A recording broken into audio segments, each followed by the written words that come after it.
उजाला live खबरों का उजाला। Channel को लाइक और सब्सक्राइब करें और हमारी सारी महत्वपूर्ण खबरों को अपने मोबाइल पर पाएं।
असम राज्य प्रारंभिक काल से ही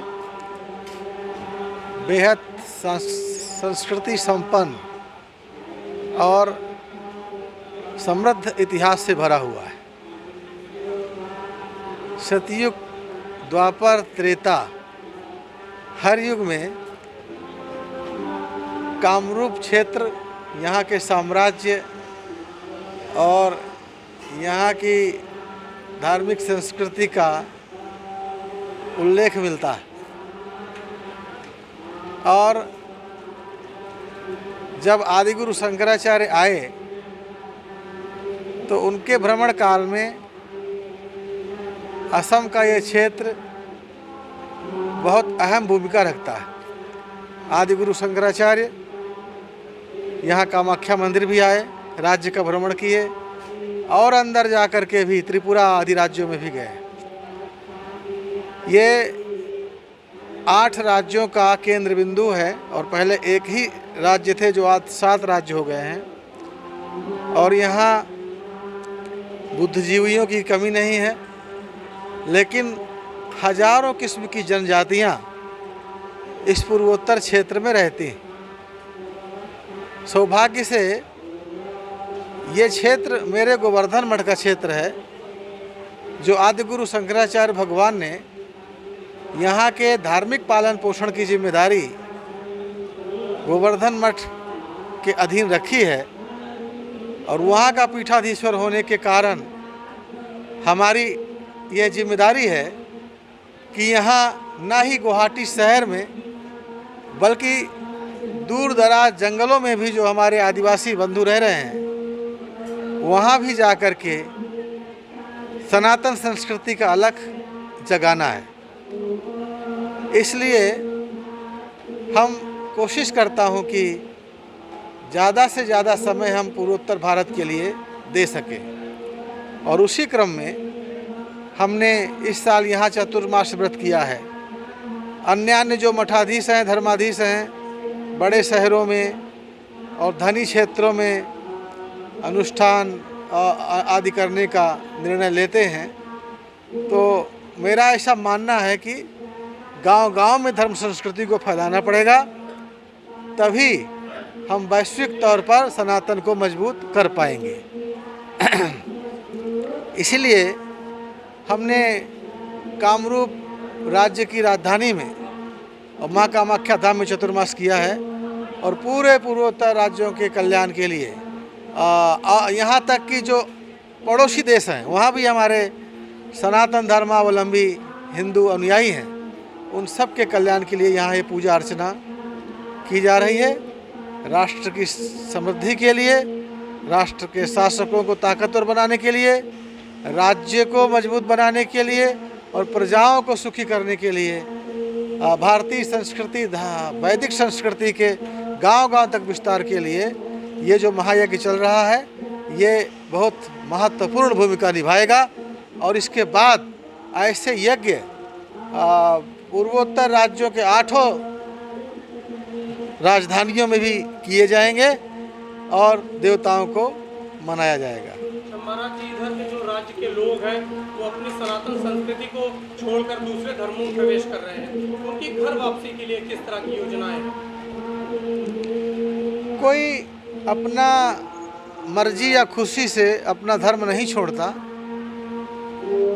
समझ की कमी और भौतिक दृष्टि, भौतिक वस्तुओं का अभाव और एक योजनाबद्ध तरीके से षड्यंत्र करके लोगों को प्रलोभित करने का जो एक जाल गूंथा गया काफ़ी पहले से, आज़ादी के बाद भी और आज़ादी के पहले भी, तो इसका दुष्परिणाम ये हुआ कि एक मुश्त तौर पर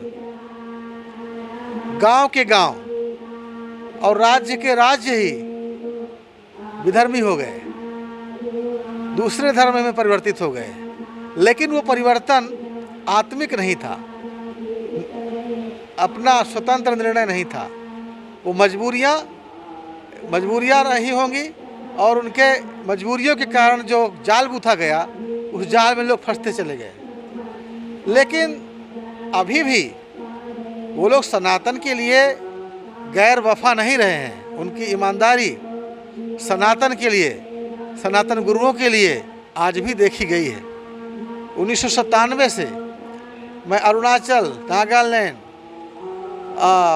मिजोरम, मेघा और यहाँ के असम के ग्रामीण क्षेत्रों में भ्रमण कर रहा हूँ और अब तो बहुत कुछ समझ आ गया है लोगों को।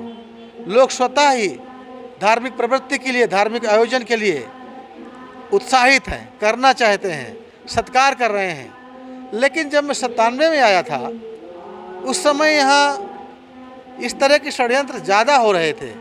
बावजूद इसके जब उनको पता चलता कि शंकराचार्य जी आ रहे हैं, उन्होंने ये नहीं देखा कि वो धर्म परिवर्तन कर चुके हैं, कहाँ जा चुके हैं, और अपने आचार्य के स्वागत में वो लोग हमेशा खड़े मिले हैं। और जब उन्हें ज्ञान दिया गया तो वही लोग जो किसी और धर्म के अनुयायी हो गए थे, वही लोग अब यज्ञ अनुष्ठान कर रहे हैं। और केवल गुवाहाटी में नहीं कर रहे, अंदर गांव-गांव तक कर रहे हैं। जैसे पिछले साल हमने अरुणाचल के जंगल में, जीरो में किया था, हजारों लोगों ने भाग लिया।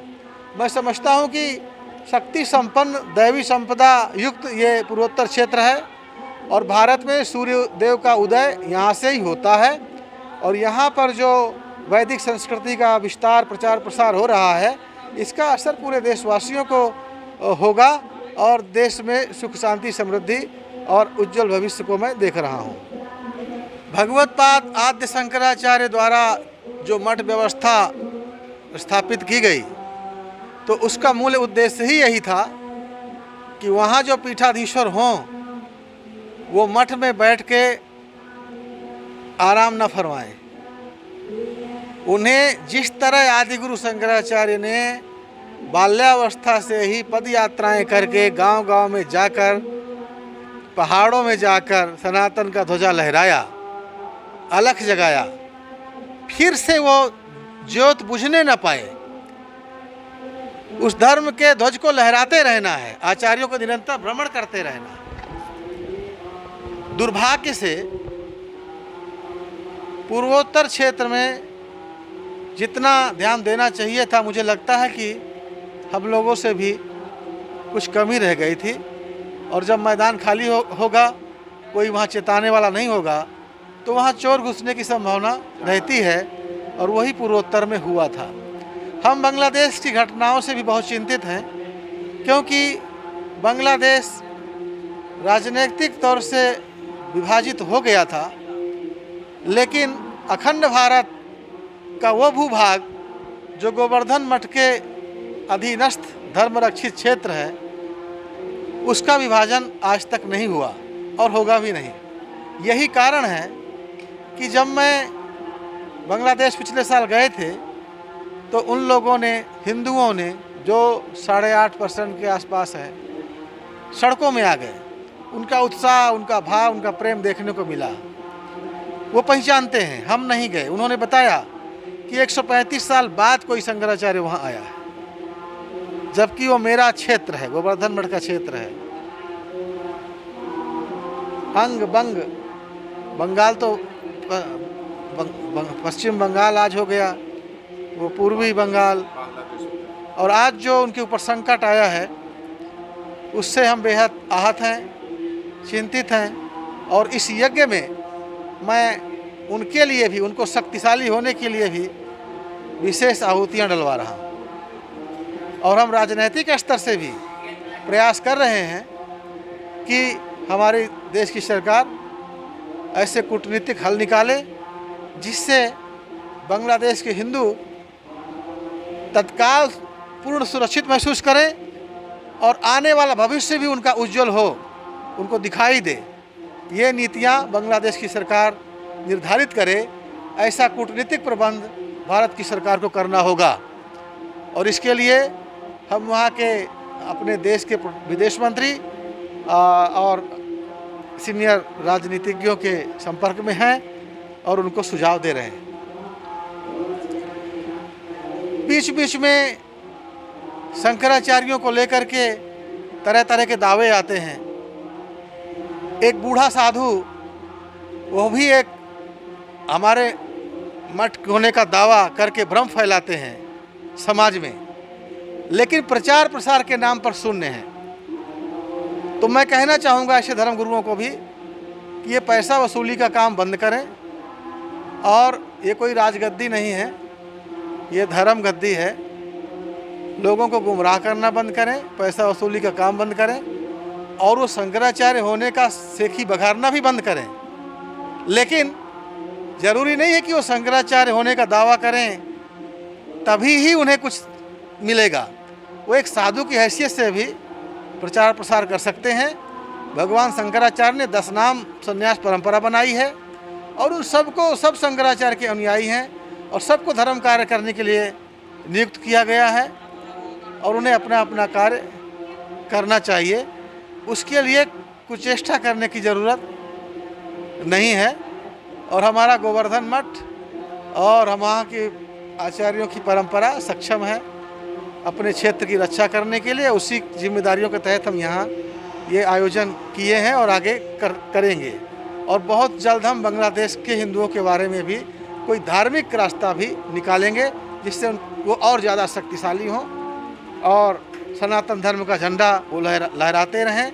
मैं इस बात से गौरवान्वित महसूस करता हूँ कि भारत से बंटवारा होने के बाद पाकिस्तान बना और वो पूर्वी पाकिस्तान कहलाया, और फिर पाकिस्तान से अलग होने के बाद वो बांग्लादेश बन गया। इन बीच में कितने दंगे हुए, नरसंहार हुए, उसके बावजूद भी हमारे वो हिंदू अनुयायी वहाँ से पलायन नहीं किए, वो जमे हुए हैं। और केवल जमे हुए नहीं हैं, अपने मठ मंदिरों को सुरक्षित रखे हुए हैं, अपनी परंपराओं, वैदिक संस्कृति को सुरक्षित रखे हुए हैं। उन पर मुझे गर्व है। हमारा मठ और हमारी आध्यात्मिक शक्ति उनके उत्थान के लिए, कल्याण के लिए हमेशा तत्पर है।